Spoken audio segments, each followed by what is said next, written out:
Bonjour à toutes et à tous, bienvenue dans ce tutoriel, toujours dédié à la boîte à outils du chef de projet. Aujourd'hui, nous allons parler en particulier du Project Progress Report, c'est-à-dire le reporting d'avancement de votre projet. Je dois dire que dans la boîte à outils, c'est probablement l'outil que vous allez utiliser le plus souvent et donc ça vaut la peine de s'y attarder. Alors, je vais d'emblée partager avec vous ce template. Le voici. Il se présente comme ceci. Alors, vous avez une partie, on va dire, textuelle ici, et vous avez une partie plus quantitative. Alors, j'aimerais commencer par vous parler de la partie textuelle, parce qu'avec les 4 questions, les 4 rubriques que vous retrouvez ici, ben, vous allez avoir vraiment l'essentiel du reporting. La première des questions qui se pose, c'est qu'est-ce que j'ai réalisé dans la période précédente ou qu'est-ce que j'ai réalisé jusqu'à présent?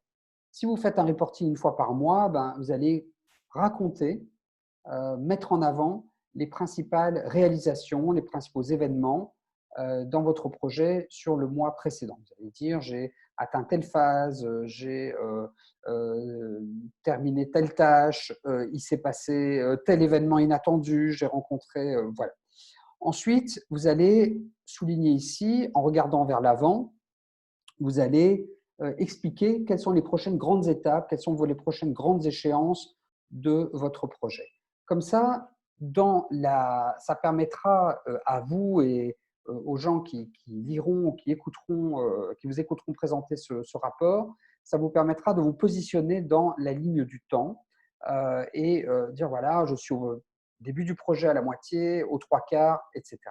Donc, ce reporting, ce rapport des événements passés, on regarde dans le rétroviseur, à venir, on regarde à travers le pare-brise, est très important.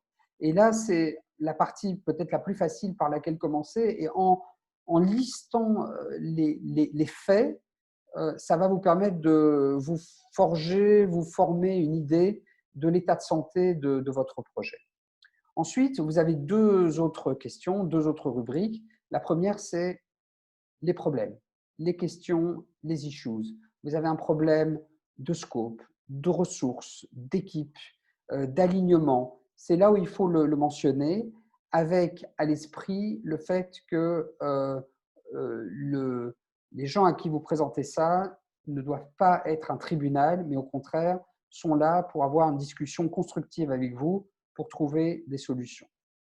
Donc, il ne faut absolument pas, ça c'est un piège dans lequel beaucoup de chefs de projet tombent, essayer de raconter l'histoire la plus belle possible et mettre tous les problèmes sous le tapis.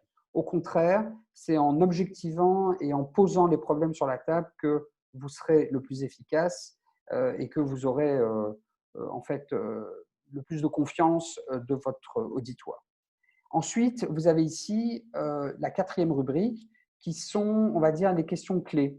Donc, si à un moment donné dans votre projet, vous devez prendre une décision ou vous devez obtenir une validation avant de pouvoir continuer, eh bien, vous allez dans ce reporting ici, vous allez dire, voilà, j'attends de vous, de votre part, que vous preniez position sur tel ou tel aspect.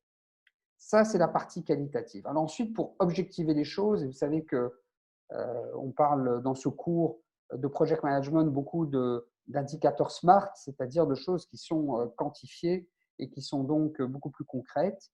Alors, vous pouvez avoir plusieurs types de KPI. Ici, ce qu'on propose sont les KPI les plus classiques. Donc, vous pouvez avoir un système de feu rouge.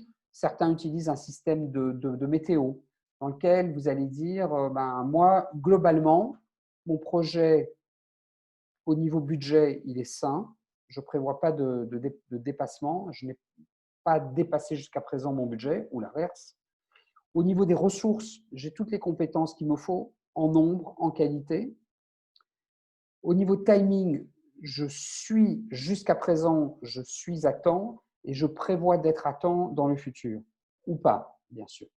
Et scope et qualité, tout ça, tout en respectant les contraintes de temps, de ressources, eh bien, je vais pouvoir délivrer ce qui était promis et je suis bien dans le scope de mon projet. Donc ça, ce sont des feux rouges. Vous pouvez avoir simplement une échelle rouge, orange, vert, ou la météo, ou des petits camemberts.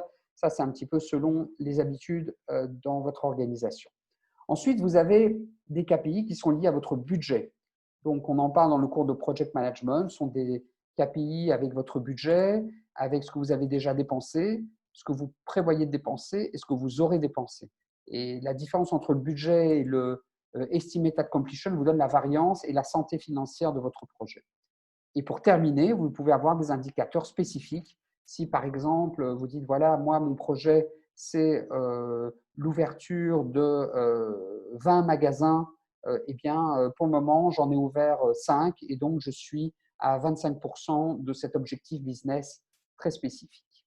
Voilà, nous avons fait le tour de cet outil, une fois de plus, probablement le plus utile et le plus utilisé en pratique. Je vous souhaite d'utiliser à bon escient et si vous avez des questions, n'hésitez pas à nous contacter. L'adresse, le numéro de téléphone se trouve sur notre site www.altimis.be. Merci et à très bientôt.